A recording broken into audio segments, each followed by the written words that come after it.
Welcome back students to my channel learn science with Ruchi. आज की class में हम 8th क्लास के साइंस एनसीईआरटी टेक्स्ट बुक का चैप्टर 8 करेंगे, जिसका टाइटल है सेल स्ट्रक्चर एंड फंक्शन। सबसे पहले तो हमने पिछली क्लासेस में यह जाना कि हमारे आसपास जितना भी है कुछ है उसे हम दो मेन कैटेगरी में डिवाइड करते हैं। एक है लिविंग, दूसरा है नॉन लिविंग। अब लिविंग में भी जो है हम दो कैटेगरी बनाते हैं, प्लांट्स, एनिमल्स। इसमें दोनों में ही इंक्लूड होते हैं वो जीव जिन्हें हम देख सकते हैं अपनी नेकेड आइज से, प्लस वो भी जिन्हें हम नहीं देख सकते। मेरा मतलब है बैक्टीरिया, फंजाई, एल्गी से, जिनके कुछ मेंबर्स ऐसे हैं जिनको हम नेकेड आइज से नहीं देख सकते, माइक्रोस्कोपिक होते हैं, जो सूक्ष्मदर्शी, जिनको सूक्ष्मीय जीव जिनको बोलते हैं। ठीक है, तो अगर इन सभी लिविंग वर्ल्ड में, इन सभी प्लांट्स और एनिमल्स में कुछ कॉमन देखा जाए तो ये किस चीज से मिलके बने हैं? ये सभी बने हैं मिलके एक सिंगल सेम थिंग से, जिसको कहते हैं सेल। सेल को जो है हम बेसिक यूनिट कह सकते हैं। ठीक वैसे ही जैसे किसी एक दीवार में एक बहुत सारी ईंटों को जोड़ के एक दीवार बनाई हुई होती है, वैसे ही क्या हुआ, सन 1665 में रॉबर्ट हुक ने क्या किया, जो कॉर्क होता है, कॉर्क को माइक्रोस्कोप में देखा तो उनको ऐसे ही कुछ ब्रिक लाइक स्ट्रक्चर, हनी के कॉम्ब जैसे स्ट्रक्चर देखने को मिले। ठीक है, ये एक हनी कॉम्ब है और उन्होंने देखा कि बहुत सारी जो यूनिट्स हैं वो मिलकर ऐसा एक हेक्सागोनल स्ट्रक्चर बना रही है। ठीक है, तब उन्होंने इसको नाम दिया कि ये क्या है, ये एक हनी, ये एक यूनिट जो है ये एक सेल है। ऐसा ही स्ट्रक्चर हमको देखने को कहाँ मिलता है? जब हम ऑनियन का पील निकालते हैं, ऑनियन प्याज लीजिए, उसका एक लेयर निकालिए और अगर आप उसको माइक्रोस्कोप में देखेंगे तो आपको ऐसा ही ब्रिक लाइक स्ट्रक्चर देखने को मिलेगा। बट डिफरेंस ये है कि इसमें आपको यहाँ पे एक ब्लैक कलर के ऐसे गोल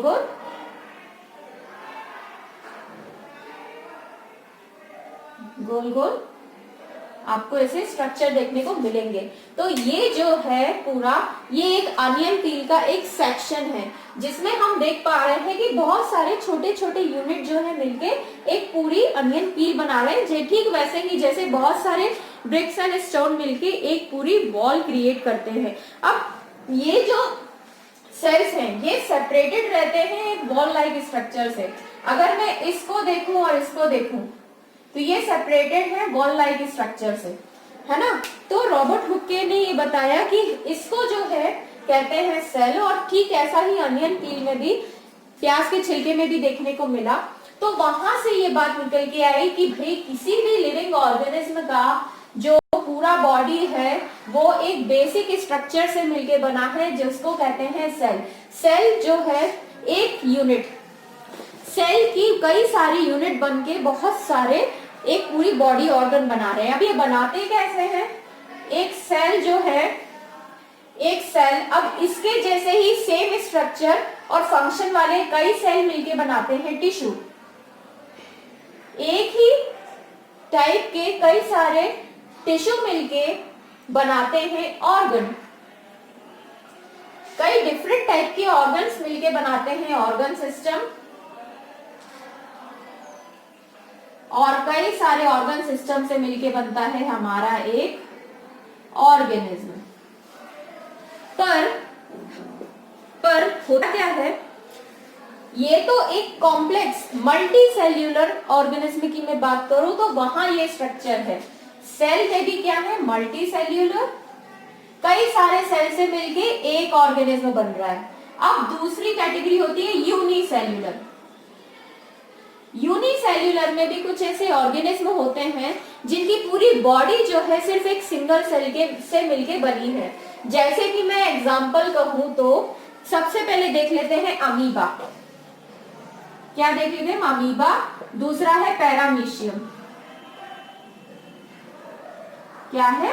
पैरामीशियम। ये दोनों ही जो है क्या है, यूनिसेल्युलर ऑर्गेनिज्म है, जिसमें कि अमीबा का कोई बॉडी शेप नहीं होता है, कोई बॉडी शेप नहीं होता है। दूसरा पैरामीशियम जो है ये एक चप्पल के आकार का होता है, इसको इस प्रकार से होता है, उसके बॉडी में बहुत सारे ऐसे सीलिया बने होते हैं। सीलिया जो होते हैं ना, थ्रेड हेयर लाइक स्ट्रक्चर होते हैं जो पूरी बॉडी की जो लेयर है, आउटर मेम्ब्रेन है, सेल मेम्ब्रेन, उससे लगे रहते हैं। ये जो है सीलिया को ऐसे से मूवमेंट करने में हेल्प करते हैं, लोकोमोशन में हेल्प करते हैं। पर अमीबा की बॉडी का कोई शेप ही नहीं है, तो उससे क्या एडवांटेज है इसको, अमीबा जो है इसकी बॉडी इरेगुलर होने के कारण ये फॉल्स फुट बना पाता है। क्या बना पाता है, स्यूडोपोडिया, जो कि कहलाते हैं फॉल्स फुट। स्यूडो मतलब होता है फॉल्स, पोडिया मतलब होता है फीट या पैर। स्यूडोपोडिया जो है फॉल्स फीट होते हैं। अब फॉल्स फीट होने के कारण ये अपनी बॉडी के शेप को चेंज करके आगे मूव करता है, और जहां भी इसको फूड पार्टिकल मिलता है वहां ये उसको एंगल्फ कर लेता है, खा लेता है, और इसी प्रकार से अपना फूड जो है लेता है। पैरामीशियम चप्पल लाइक स्ट्रक्चर है, सीलिया मूव करते रहते हैं। यहाँ पे आपको कई सारे न्यूक्लियस देखने को मिलेगा, फूड वैक्यूल देखने को मिलेगा, माइटोकॉन्ड्रिया मिलेगा, ठीक है। सारे जो है सेल के अंदर सारे स्ट्रक्चर आपको देखने को मिलेंगे, ठीक है।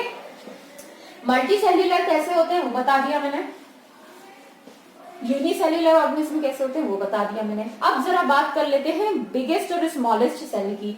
स्मॉलेस्ट सेल जो है 0.1 to 0.5 micrometer, I think micrometer, right, micrometers होता है, और ये होता है बैक्टीरिया का। बैक्टीरियल सेल जो होता है वो कितना होता है, 0.1 to 0.5, मतलब इन दोनों के बीच की रेंज में ही जो है एक बैक्टीरिया का सेल होता है। जबकि बिगेस्ट सेल जो है वो होता है हमारा ऑस्ट्रिच का 177 mm इंटू 130 mm। इतना बड़ा एक ऑस्ट्रिच का एग होता है, एक ऑस्ट्रिच का सेल जो है वो इतना बड़ा होता है, ठीक है। 170 mm into 130 mm। Smallest cell bacteria का, बिगेस्ट सेल ऑस्ट्रिच का सेल होता है। क्या रेंज है इसकी, 170 mm माइक्रोमीटर इंटू 130 mm, मतलब बहुत माइक्रोमीटर, 170 मतलब 1 मीटर के लगभग ये होता है। काफी बड़ा सेल होता है ये तो, ठीक है। ये तो हुई सेल की बात, बिगेस्ट सेल, स्मॉलेस्ट सेल। अब जरा हम सेल के बारे में देख लेते हैं कि होता कैसा है सेल। सेल जो है अगर हम देखें, अनियन पील का अभी मैंने आपको डायग्राम बताया था, उसमें आपने देखा कि ब्रिक लाइक स्ट्रक्चर ऐसे बने होते हैं, और इनको जो है एक वॉल जो है अलग करती है।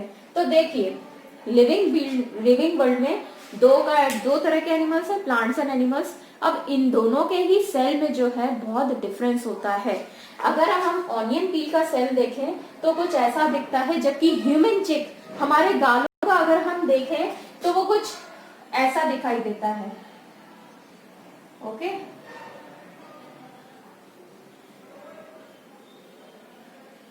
ठीक है, कुछ इस प्रकार से जो है ह्यूमन चिक सेल दिखाई देता है। अब ये तो ऐसा स्ट्रक्चर है कि अगर मैं इसे बनाती चली जाऊं तो ये बहुत आगे तक कंटिन्यू हो जाएगा, तो मैं इसे यहीं स्टॉप करती हूँ, ओके, अंडरस्टूडेबल है। ये प्लांट का पार्ट है और एक ह्यूमन चिक का है, ह्यूमन चिक सेल, और ये है अनियन पील। दोनों में ही देखिए कितना डिफरेंस है।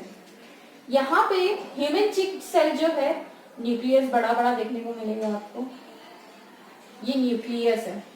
न्यूक्लियस क्या होता है अभी इसके बारे में आगे मैं बताऊंगी। ये जो है सेल वॉल है, ये जो है सेल मेम्ब्रेन है। सेल मेम्ब्रेन जिसको बोलते हैं कोशिका झिल्ली, सेल वॉल जिसको बोलते हैं कोशिका भित्ति। भित्ति और झिल्ली दोनों में ही बड़ा डिफरेंस है। ये चीज तो आपको समझ में आएगी प्लांट सेल्स कैसे होते हैं और एनिमल सेल्स कैसे होते हैं। अभी हम एक एक सेल को भी आगे देखेंगे, पर जो बेसिक चीजें हैं दोनों सेल में जो कॉमन होती है उनको देख लेते हैं। सबसे पहले तो सेल का काम क्या है, सेल का स्ट्रक्चर अगर हम देखें तो प्लांट सेल के अंदर कई सारे सेल ऑर्गेनल्स होते हैं, ठीक है। सेल मिलके टिश्यू बनाते हैं, टिश्यू मिलके ऑर्गन बनाते हैं, ऑर्गन मिलके ऑर्गन सिस्टम बनाते हैं, ऑर्गन सिस्टम मिलके ऑर्गेनिज्म बनाते हैं। सेल जो है बेसिक यूनिट है किसी भी लिविंग बीइंग का, इतना समझ में आ गया होगा आपको। आगे हम देख लेते हैं सेल के बारे में। तो सेल जो है, सेल का अगर हमें स्ट्रक्चर देखें सिंपली, तो इसके अंदर कई सारे ऑर्गन्स होते हैं। सबसे पहले तो हमें देखने को मिलती है सेल मेम्ब्रेन, अगर मैं एनिमल सेल की बात करूं तो। और अगर मैं प्लांट सेल की बात कर रही हूं तो इसके ऊपर भी मुझे एक वॉल देखने को मिलती है जो कि कहलाती है सेल वॉल। सेल वॉल जो है वो सेल्यूलोज की बनी होती है, ओके। प्लांट सेल में सेल मेम्ब्रेन के ऊपर भी एक कवर होता है जिसको सेल वॉल कहते हैं, ठीक है। सेल वॉल जो है प्लांट के सेल को प्रोटेक्ट करने का काम करती है, जबकि सेल मेम्ब्रेन जो है वो पोरस होती है और इसके थ्रू जो है मटेरियल या कुछ भी लिक्विड या जो भी फूड पार्टिकल है, वेस्ट प्रोडक्ट है, वो आर पार होते हैं। सेल के अंदर क्या एंटर करेगा ये डिपेंड करता है सेल मेम्ब्रेन पे। अब सेल मेम्ब्रेन जो है ये कैसी होती है, सेलेक्टिवली परमिएबल, पारगम्य झिल्ली होती है, मतलब कि ये कुछ ही चीजों को अंदर आने देती है और कुछ ही चीजों को बाहर जाने देती है। इस कारण से जो सेल का स्ट्रक्चर है वो मेंटेन रहता है। सबसे बड़ा इसका काम यही है, बहुत इंपॉर्टेंट वर्क है कि ये किसी भी चीज को अंदर आने नहीं देता। जैसे हमारे घर में हम करते ना, हम सिर्फ हमारे पहचान के लोगों को ही अंदर घर में आने देते हैं, अजनबी लोगों को हम घर में आने नहीं देते हैं। उसी प्रकार से एक सिंगल सेल जो कहते हैं वो क्या करता है, सेल मेम्ब्रेन जो है दरवाजे की तरह है, वही चीजें अंदर आ सकती हैं जो चाहिए और वही चीजें घर से बाहर जा सकती हैं जो किसी काम की नहीं है, बाकी सब घर के अंदर रहेगा। इसके अंदर अगर हम चलते हैं तो हमें लिक्विड लाइक स्ट्रक्चर देखने को मिलता है, इसको कहते हैं साइटोप्लाज्म। एनिमल सेल की बात करूं तो इसको कहते हैं साइटोप्लाज्म। और यही प्लांट सेल में जो है क्या होता है, सबसे पहले बात तो प्लांट सेल में बहुत बड़े बड़े वैक्यूल्स पाए जाते हैं। ये जो है ये होता है क्लोरोप्लास्ट। क्या कहलाता है ये, क्लोरोप्लास्ट। अब क्लोरोप्लास्ट का क्या काम है, क्लोरोप्लास्ट को जो है ग्रीन कलर का होता है। किस कलर का होता है, ग्रीन कलर का होता है। और इसे ये ग्रीन कलर मिलता है क्लोरोफिल पिगमेंट के कारण। किस कलर का होता है, ग्रीन कलर का होता है, और ग्रीन होता है क्लोरोफिल के कारण। क्लोरोफिल जो है ये एक बहुत इंपॉर्टेंट रोल प्ले करता है फोटोसिंथेसिस में। फोटोसिंथेसिस हमको पता है वो प्रक्रिया है जिससे प्लांट्स अपना जो है फूड बनाते हैं। और कहाँ बनाते हैं, लीव्स के अंदर। अब लीव्स के अंदर भी यही सब स्ट्रक्चर है, डिफरेंट सेल्स लगे हुए हैं। अब इनमें भी जो ग्रीन सेल है वही प्लांट बनाएगा, वही फूड बनाएगा, क्योंकि उसके पास क्या है, ग्रीन कलर, जो कि किससे बना है, क्लोरोफिल से, ठीक है। अब एनिमल सेल में क्या होता है, यही ग्रीन पिगमेंट नहीं होता है, बल्कि इसकी जगह पे होता है साइटोप्लाज्म। ओके, साइटोप्लाज्म की बात हम देखें तो इसके बाद जो है हमको देखने को मिलती है न्यूक्लियर मेम्ब्रेन। ये देखिए ये होती है मेम्ब्रेन, इसके अंदर होता है न्यूक्लियस। ये जो है डबल लेयर्ड स्ट्रक्चर होता है और ये भी सेल मेम्ब्रेन की तरह पोरस होता है, ठीक है। अब सेल मेम्ब्रेन से न्यूक्लियर मेम्ब्रेन में वही चीजें अंदर आ सकेंगी जिनकी जरूरत है, और वही चीजें बाहर जा सकेंगी जिनको न्यूक्लियस से बाहर भेजना है, ठीक है। इसको कहते हैं केंद्रक या न्यूक्लियस। और न्यूक्लियस जो है वो कहलाता है डायरेक्टर ऑफ द सेल। इसको डायरेक्टर ऑफ द सेल भी कहते हैं, निर्देशक, कोशिका का निर्देशक। क्या काम होता है न्यूक्लियस का, न्यूक्लियस को अगर आप ध्यान से देखें तो इसके अंदर भी एक पिगमेंट पाया जाता है जिसको कहते हैं, एक द्रव्य पाया जाता है, लिक्विड पाया जाता है जिसको कहते हैं न्यूक्लियोप्लाज्म। क्या कहते हैं उसे, न्यूक्लियोप्लाज्म। अब न्यूक्लियोप्लाज्म के साथ साथ यहाँ पे आपको कुछ थ्रेड लाइक स्ट्रक्चर देखने को मिलते हैं। ये जो है ये कहलाते हैं क्रोमोसोम्स। ऐसे कुंडलित होते हैं ये। अगर मैं ह्यूमन की बात करूं तो हम ह्यूमंस में 23 पेयर्स ऑफ क्रोमोसोम्स होते हैं। कितने पेयर में? 23 पेयर्स ऑफ क्रोमोसोम्स हमारे पास होते हैं, जिसमें कि 22 होते हैं ऑटोसोम्स या सिंपल सेल क्रोमोसोम्स, और 23rd जो होता है वो कहलाता है सेक्स क्रोमोसोम। इसके बारे में अभी हम डिटेल में नेक्स्ट चैप्टर में पढ़ेंगे, पर अभी इतना जान लीजिए, ठीक है। अब ये जो क्रोमोसोम्स हैं, इन पे लगे होते हैं छोटे छोटे ऐसे गोल गोल स्ट्रक्चर, जिनको बोलते हैं जीन्स। जीन्स जो है, ये जो है हेरिडिटी मटेरियल होते हैं, ये कहलाते हैं जीन्स। जीन्स में क्या होते हैं? जीन्स को अगर हम खोल के देखें अच्छे से तो ये बना होता है डीएनए के, और डीएनए जो है वो क्या है? अनुवांशिक पदार्थ है या जेनेटिक मटेरियल है, जो कि क्या करता है? किसी भी कैरेक्टर को एक जनरेशन से दूसरे जनरेशन तक पे पास करने की कैपेसिटी रखता है, ठीक है। वो यही पास करता है। इतना समझ में आया आपको? सेल मेम्ब्रेन देख लिया हमने, साइटोप्लाज्म देख लिया हमने।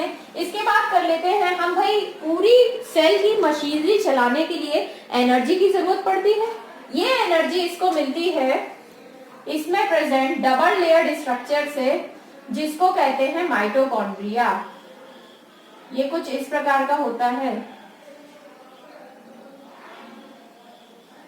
ये मेरा शेप सही नहीं बना, पर होता कुछ ऐसा ही है। डबल लेयर्ड स्ट्रक्चर होता है।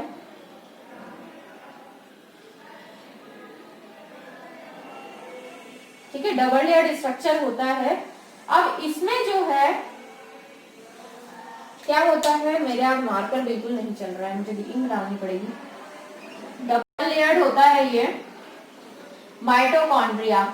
इसे power house of the cell भी कहते हैं, कोशिका का पावर हाउस, कोशिका का पावर हाउस। ये जो है पूरे सेल को एनर्जी प्रोवाइड करता है in the form of ATP, adenosine triphosphate. क्या यूनिट है? Adenosine triphosphate. मेरे साथ प्रोनाउंस कीजिए, adenosine triphosphate, ATP, energy unit. अगर आपसे पूछा जाए कि हमारी बॉडी में एनर्जी की यूनिट क्या है, तो उसे बोलते हैं एटीपी। कहाँ बनता है ये? माइटोकॉन्ड्रिया में। माइटोकॉन्ड्रिया क्या कहलाता है? Power house of the cell, कोशिका का बिजली घर, ठीक है। अब जरा इस बारे में भी देख लेते हैं। न्यूक्लियस से जुड़ी हुई एक बहुत ही इंपॉर्टेंट बात है जो मैं आपको बताना चाहती हूँ। आपको पता है शुरू में जब पृथ्वी पे इवोल्यूशन हो रहा था, पृथ्वी पे जो जीव जगत है उसकी उत्पत्ति हो रही थी, उस समय ये जो न्यूक्लियस है, सब उस समय एक प्रकार की कोशिका बनी जिसमें ये सारी चीजें थी, पर न्यूक्लियस नाम की कोई चीज नहीं थी। पूरे कोशिका के अंदर रिबोसोम्स, गोल्जी बॉडी, साइटोप्लाज्म, माइटोकॉन्ड्रिया, ये सब मैं नाम लिख रही हूँ, स्ट्रक्चर नहीं बना रही हूँ, ठीक है। फूड वैक्यूल्स, रिबोसोम्स, ये सब ऐसे ही पड़े रहते थे। साथ में जेनेटिक मटेरियल भी इसमें ऐसे ही पड़ा रहता था। इस प्रकार के सेल को कहते हैं प्रोकैरियोटिक। प्रोकैरियोटिक क्यों कहते हैं? क्योंकि ये होता है प्रिमिटिव सेल, ये होता है प्रिमिटिव सेल। इसी से ही आगे बाद में बने हैं हमारे यूकैरियोटिक सेल। यूकैरियोटिक सेल क्या होते हैं? यू मतलब होता है ट्रू, और कैरियो वर्ड बना है न्यूक्लियस से, ठीक है। कैरियो वर्ड जो है न्यूक्लियस के यूज किया जाता है, इसका मतलब होता है ट्रू न्यूक्लियस। जिस सेल में पूरा न्यूक्लियस जो है वेल बाउंडेड न्यूक्लियर मेम्ब्रेन से डिवाइडेड है, वेल बाउंडेड, पूरी अच्छे तरीके से न्यूक्लियर मेम्ब्रेन से बाउंडेड है, और इसी के अंदर ही हमारा जेनेटिक मटेरियल और न्यूक्लियोप्लाज्म है, वो कहलाते हैं यूकैरियोटिक, ठीक है। तो दो प्रकार के सेल होते हैं, प्रिमिटिव सेल जिनको प्रोकैरियोटिक बोलते हैं। प्रो मतलब होता है प्रिमिटिव, कैरियो मतलब होता है न्यूक्लियस। प्रिमिटिव न्यूक्लियस जिनमें होगा, कोई न्यूक्लियर मेम्ब्रेन नहीं होती है, जेनेटिक मटेरियल ऐसे ही फैला हुआ है, बट वो एक जगह पे कंडेंस्ड है, पर किसी प्रकार की न्यूक्लियर मेम्ब्रेन वहां पे देखने को नहीं मिल रही। दूसरा होता है यूकैरियोटिक सेल। यूकैरियोटिक सेल में ये पूरा जो है न्यूक्लियर मेम्ब्रेन के अंदर बाउंड रहता है और इसीलिए ये कहलाता है यूकैरियोटिक सेल। ठीक है, इसके बाद हम देखते हैं कि आगे चल के इन्हीं से प्लांट सेल और एनिमल सेल बने। और प्लांट सेल के अंदर काफी डिफरेंट होता है एनिमल सेल। प्लांट सेल से जो है एनिमल सेल काफी डिफरेंट होता है। ये देखिए मेरे पास बुक है, आपकी बुक में भी ये डायग्राम आपको देखने को मिलेगा। देखिए प्लांट सेल में कितना बड़ा वैक्यूल पाया जा रहा है। इस वाले पोर्शन को सेल वॉल बोल रहे हैं, ये सेल मेम्ब्रेन है। देखिए एनिमल सेल के ऊपर ऐसी कोई सेल वॉल नहीं है। ये बेसिक डिफरेंस है प्लांट सेल और एनिमल सेल का। इसी के साथ ही देखिए कितने सारे ऑर्गन्स जो हैं प्लांट सेल में प्रेजेंट होते हैं जबकि एनिमल सेल में नहीं होते। अब एक साइटोप्लाज्म ऐसी चीज है जो एनिमल सेल में पाया जाता है, प्लांट सेल में नहीं। प्लांट सेल में साइटोप्लाज्म की जगह प्रेजेंट होता है क्लोरोप्लास्ट। इसके अलावा जो है प्लांट सेल में पाए जाते हैं बड़े बड़े वैक्यूल्स। प्लांट सेल में पाए जाते हैं बड़े बड़े वैक्यूल्स। ये जो वैक्यूल्स हैं आपको स्पेशली वो प्लांट्स जो भी वाटर में रहते हैं उनमें ज्यादा देखने को मिलेंगे। क्यों? क्योंकि इनमें भरी होती है एयर और ये जो है उनको फ्लोट करने में मदद करती है वाटर के ऊपर। इसके अलावा इसमें पाए जाते हैं प्लास्टिड्स। क्या पाए जाते हैं? प्लास्टिड्स, जिसका एक एग्जाम्पल है क्लोरोप्लास्ट। क्लोरोप्लास्ट भी क्या है? एक तरीके का प्लास्टिड है। अब ये जो प्लास्टिड है इनके कारण जो है प्लांट्स में अलग अलग कलर होते हैं, जैसे ज़ैंथोफिल, क्लोरोफिल, कैरोटीन। ये जो है ये प्लांट्स को डिफरेंट कलर देखने को मिलते हैं। जैसे हमारे पास फ्लावर है, फ्लावर में जो है रेड पिगमेंट होता है, व्हाइट पिगमेंट होता है। ये सब क्या है? अलग अलग प्लास्टिड्स के कलर हैं और यही प्लास्टिड्स जो है उनको डिफरेंट कलर दे रहे हैं। तो बच्चों इसी के साथ आज का ये चैप्टर फिनिश होता है। आई होप आपको मेरी वीडियो पसंद आई होगी। अगर आपको इसमें कोई भी डाउट है तो आप नीचे कमेंट सेक्शन में बता सकते हैं। साथ ही मेरे चैनल को लाइक कीजिए, इस वीडियो को लाइक दीजिए, चैनल को सब्सक्राइब कीजिए, अपने फ्रेंड्स के साथ शेयर कीजिए और अगली वीडियो तक के लिए thank you, bye bye, have a nice day.